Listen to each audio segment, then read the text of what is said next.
Alinsunod sa direktiba ni Pangulong Ferdinand R. Marcos Jr., inatasan niya ang Public Works Department na gamitin maging ang mga pribadong kumpanya sa kasali o nakasali sa Build Better More project ng pamahalaan para sa road clearing sa daraanan ng Bagyong Marce. Naka-high alert na rin ang mga kinauukulang ahensya ng pamahalaan bilang paghahanda sa bagyo. Ang detalye sa balitang pambansa ni Kenneth Pasyente ng PTV Manila.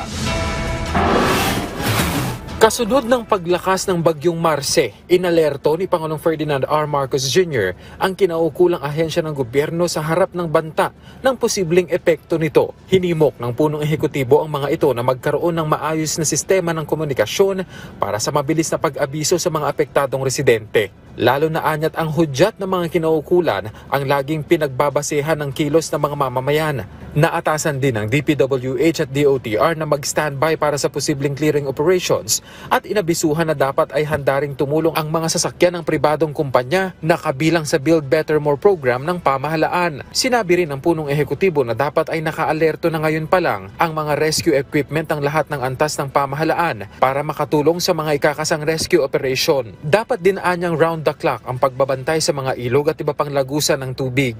Habang dapat anya ay masunod ang mga protocol sa mga dam sakaling magkaroon ng potensyal na pag-apaw ang mga ito. Pinatitiyak din ng Pangulo na nasa ligtas na lugar ang mga relief goods para agad na maipamahagi sa mga nasalanta ng bagyo. Pinasasalamatan din niya ang healthcare workers na ngayon pa lang ay nakaantabay na para magbigay ng atensyong medikal sa mga nangangailangan. Muli namang ipinaalala ng Pangulo ang kahalagahan ng pagiging handa at pag-iingat dahil giit niya, bawat buhay ay mahalaga.